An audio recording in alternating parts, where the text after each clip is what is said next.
সৌম্য সরকারের এই ফর্ম বাংলাদেশ ক্রিকেটের জন্য আশীর্বাদ।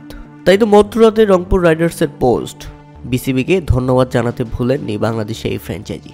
কেননা ফাইনাল খেলা নিয়ে শঙ্কা জেগেছিল তাদের। শেষ পর্যন্ত সৌম্য সরকারদের ফাইনাল খেলার জন্য অনুমতি দিয়েছে বাংলাদেশ ক্রিকেট বোর্ড।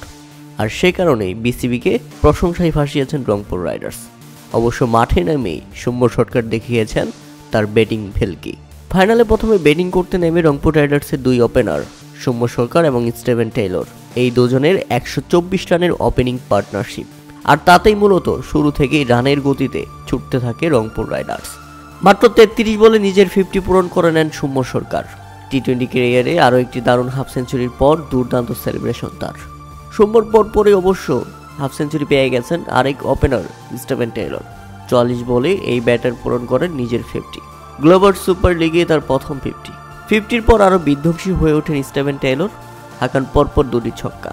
তাই তো শেষ পর্যন্ত 49 বলে 68 রান করে ফিরে যান স্টিভেন টেইলর। তবে টেইলর ফিরলেও এক প্রান্ত থেকে সৌম্য সরকার খেলে গেছেন শেষ পর্যন্ত।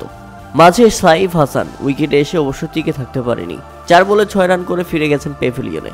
এরপর ফিরেছেন মিডিসন, তাতে 165 রানের মধ্যে 3 উইকেট হারায় রংপুর রাইডার্স। তবে শেষ পর্যন্ত অটল ছিলেন সৌম্য সরকার, ব্যাটিং করে গেছেন দারুণভাবে, হাঁকিয়েছেন 4 ছক্কা প্রত্যেক ওভারেই। তাই তো শেষ পর্যন্ত নির্ধারিত 20 ওভারে 3 উইকেট হারিয়ে 178 রানের লক্ষ্য দাঁড় করাতে পারে রংপুর রাইডার্স। দলের হয়ে সর্বোচ্চ সৌম্য সরকার খেলেন 54 বলে 86 রানের ক্যারিয়ার সেরা ইনিংস এবং অপরাজিত। প্রিয় দর্শক, সৌম্য সরকার রংপুরের জন্য লড়ক সংগ্রহ এনে দিয়েছেন। এটা সম্ভব হয়েছে বিসিবি অনুমতি দিয়েছে বলেই। কারণ বিসিবি সৌম্য সরকারকে বাংলাদেশ ক্যাম্পে ডেকেছিল, কিন্তু রংপুর রাইডার্স অনুরোধ করেছিল অন্তত ফাইনাল ম্যাচটা খেলে যাওয়ার জন্য। জবাবে ব্যাটিং করতে নেমে ক্রিকেট ভিক্টোরিয়ার শুরুটা দুর্দান্ত হলেও মুহূর্তেই দুর্দান্ত বোলিংয়ে ম্যাচ ঘুরিয়ে নেয় রংপুর রাইডার্স। দলের হয়ে প্রথম উইকেট শিকার করেন কামরুল ইসলাম, তাতে 27 রানের মধ্যেই প্রথম উইকেট হারায় ক্রিকেট ভিক্টোরিয়া। এরপর 8ম ওভারের প্রথম বলেই সঞ্জয়কে বোল্ড করে দেন হারমিত সিং, তাতে 65 রানের মধ্যে 2 উইকেট হারিয়ে ফেলে ক্রিকেট ভিক্টোরিয়া। পরের উইকেটটা অবশ্য রিশাদ হোসেনের, কি দুর্দান্ত ডেলিভারি, এবং 68 রানের মধ্যেই ফিরিয়ে দিলেন ক্রিকেট ভিক্টোরিয়ার 3 উইকেট। পরের ওভার করতে এসে আরও একটি উইকেট তুলে নেন হারমিত সিং, তাতে 79 রানের মধ্যে ক্রিকেট ভিক্টোরিয়া হারায় 4 উইকেট। সবাই যখন উইকেট পাচ্ছে তখন শেখ মেহেদী কেন বাদ যাবেন? তিনিও বোলিংয়ে এসে দারুণভাবে উইকেট তুলে নিলেন, তাও আবার দুর্দান্ত খেলতে থাকা ক্লার্কের। 40 রান করে এই ব্যাটসম্যান ফিরলে 83 রানের মধ্যেই 5 উইকেট হারিয়ে ফেলে ক্রিকেট ভিক্টোরিয়া। ক্রিকেট ভিক্টোরিয়ার শেষ ভরসা ছিল কোরি অ্যান্ডারসন, আর কোরি অ্যান্ডারসনকে বোলিং করতে এসে পার্ট টাইম বোলার হিসেবে উইকেট পেয়েছেন সাইফ হাসান।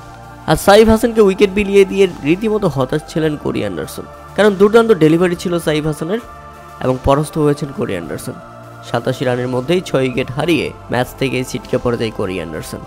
তাদের প্রথম আসরেই বাংলাদেশের নাম রোশন করল রংপুর রাইডার্স।